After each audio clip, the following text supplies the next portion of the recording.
मखाना, फॉक्सनट, full मखाना, lotus seeds, गॉर्गेन नट, यह है मखाना के नाम।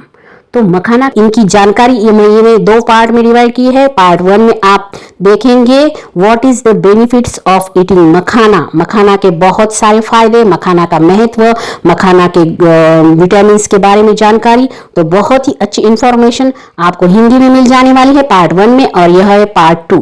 पार्ट 2 में मैंने बताया है मखाना खाने के कुछ थोड़े से साइड इफेक्ट्स जो, और मखाना क्या होता है, असल में मखाना की खेती किस तरह से की जाती है, तो इसकी पूरी एक जानकारी आपको मिल जाएगी। जो वीडियो के अंत में मैंने एक छोटी सी मखाना की खेती कैसे की जाती है इसकी एक छोटी सी स्टोरी बताई है, तो आप अंत तक वीडियो को जरूर देखिए।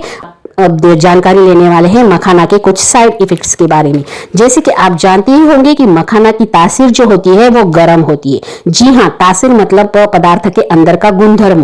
कुछ पदार्थ के अंदर का गुणधर्म ठंडा होता है, कुछ पदार्थ के अंदर का गुणधर्म गर्म होता है। तो मखाना का तासीर गर्म होता है जो पेट में गर्मी पैदा कर सकता है, जिसकी वजह से आपको कब्ज की समस्या का भी सामना करना पड़ सकता है। पेट से जुड़ी यदि कोई समस्या आपको पहले से ही है तो ऐसे समस्या वालों को मखाना खाने से बचना चाहिए। इसका ज्यादा सेवन ना करें, बहुत ही कम मात्रा में इसका सेवन करना उचित रहेगा। तो ये थोड़ा सा पहला इसका नुकसान है, और जैसे कि मैं 2-4 बताया आपको, इसी तरह से अब दूसरा नुकसान ये है कि इसको अधिक मात्रा में सेवन करने से जिस तरह से कब्ज की समस्या निर्माण हो सकती है, उसी तरह से पेट फूलना, सूजन आदि समस्या निर्माण हो सकती है। फॉर फीमेल, जो महिलाएं गर्भवती हैं, तो गर्भावस्था के दौरान महिलाओं को बहुत अधिक मात्रा में मखाना नहीं खाना चाहिए, क्योंकि यह गर्भ में पल रहे बच्चे को नुकसान पहुंचा सकता है। सेकंड, अगर आप किडनी स्टोन की समस्या से जूझ रहे हैं, अगर आप किडनी स्टोन की बीमारी में हैं, तो ऐसे में आपको मखाना का सेवन ना करने की सलाह दी जाती है। मखाना का सेवन करना उचित नहीं होता है। उसी तरह दस्त या डायरिया जैसी समस्या आपको हो तो ऐसे में भी मखाना का सेवन करना उचित नहीं होता है। अगर आपको पेट से जुड़ी कोई समस्या है, पेट में गैसेस होने जैसी समस्या है, पेट फूलना जैसी समस्या है, तो ऐसे हालात में भी आप मखाना का ज्यादा सेवन ना, वो खास कर से अपने सेहत का ख्याल रखते हुए मखाना का सेवन थोड़ा कम ही करें। अगर आपको गैस्ट्रिक या ब्लोटिंग जैसी पेट से जुड़ी कोई परेशानियां हो तो मखाने का सेवन तुरंत बंद कर दीजिए। तो ये इसके कुछ चंद गिने चुने 4-5 साइड इफेक्ट। क्या होता है, ये असल में कमल के फूल का बीज होता है जिसे प्रोसेस किया जाता है, लेकिन प्रोसेस करने से पहले ये उगता कैसे है, क्या होता है, जमीन के नीचे उगता है या पानी में, या फिर ये है। तो इसकी एक छोटी सी कहानी मैं आपको बताती हूँ कि मखाने की खेती किस तरह से की जाती है। दरअसल ये एक जलीय उत्पाद है, पानी में उगाया जाता है। जैसे कि किसी झील में, किसी नहर में, किसी तालाब में इसे उगाया जाता है। तो जैसे कि अक्टूबर या नवंबर महीने में इसे उगाने की प्रोसेस शुरू होती है, जो सितंबर तक खत्म होती है, और सितंबर में इसका उत्पादन जो है वो बाजार में आ जाता है। तो 70 से 80% मखाने की खेती जो है वो बिहार में की जाती है, भारत में, और लगभग हर साल 40,000 टन लावा हमें मिलता है, और जो कच्चे बीज होते हैं वो 120,000 टन इसका उत्पादन होता है।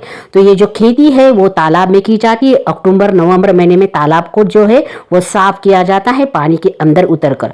फिर पानी के अंदर इन पूरी सफाई होने के बाद इन बीजों को पानी के ऊपर फेंका जाता है। मखाने के बीजों को, छोटे से गोल आकार के होते हैं काले बीज, इनको फेंका जाता है। फिर 2-3 महीने बाद इसकी छोटी छोटी सी जो है वो घास उगने लगती है। ऐसे छोटे छोटे से पौधे पानी के ऊपर तैरने लगते हैं।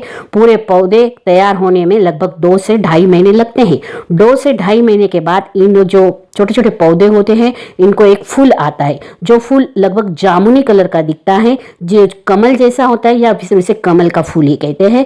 तो इस फूल के नीचे जो होते हैं वो 70 से 80 मखाने के बीज उनकी फूलों के जो जड़ें होती है, मूलें होती है, मूली उनके ऐसे जैसे सब्जी के मेथी के सब्जी की जैसी मूलियाँ होती है, उन मूलियाँ वैसे 70 से 80 मूलियों के नीचे, एकदम नीचे, फूल के नीचे, डंडी के नीचे ऐसे छोटे छोटे 70 से 80 मखाने के बीज मिलते हैं एक फूल से। तो इस तरह से ये सारे फूलों को ये बीज लगते हैं और एक डेढ़ महीने बाद ये जो फूल है वो मुरझा जाता है और वो गल जाता है पानी में। फिर तालाब की फिर से एक बार सफाई की जाती है, सारे जो पौधों के फूलों के पन्ने होते हैं उनको निकाला जाता है, जो मुरझाए हुए फूल है उनको निकाला जाता है, सारी ये गंदगी निकालने के बाद जो बीज है उन्हें निकाला जाता है। जी हाँ, एक बहुत ही बड़ा जालीदार ऐसा बर्तन होता है, उससे इन बीजों को निकाला जाता है, ज़मीन पे लाया जाता है। फिर ये बहुत ही इनमें चिकनाहट होती है, ज़्यादा से ज़्यादा चिकनाहट होने की वजह से इनको पैरों से साफ़ किया जाता है, पूरी चिकनाहट निकाली जाती है, उनको अच्छे पानी से धोया जाता है। जैसे इमली के अंदर की बीज होती है काली सी ब्राउन कलर की, सेम वैसे ही गोल आकार की इनकी बीजें होती है। तो इनको साफ किया जाता है, धूप में सुखाया जाता है। धूप में सुखाने के बाद इनको जो है वो चूल्हे पे एक बर्तन रखकर उन बर्तनों में गर्म किया जाता है, काफ़ी देर तक भूना जाता है। ये काफ़ी सख्त बीज होता है, तो इन सख्त बीजों के अंदर से हमें ये सफ़ेद लावा मिलता है। तो इन बीजों को भूनने के बाद, भूनते ही तुरंत इनको एक लकड़ी से एक बड़े से पत्थर पे रखकर एक लकड़ी से पीटा जाता है, जिसके पीटने से ही एक काला छिलका बाहर निकलता है और काले छिलके के अंदर से हमें ये सफ़ेद दिखने वाला लावा मिलता है। जी हाँ, फिर इनको और मशीन के द्वारा साफ किया जाता है। फिर मशीन के द्वारा साफ किए जाने पर इन्हें इनके आकार के साइज़ के अनुसार बांटा जाता है, छलनी से छाना जाता है, छोटे आकार के, बड़े आकार के, मीडियम आकार के। इस तरह से पूरी प्रोसेस होने के बाद ये बाज़ार में आते हैं, मार्केटिंग के लिए आ जाते हैं, पैकेट्स में पैक होने लगते हैं और ये 400 से 800 रुपये प्रति किलो तक बिकते हैं।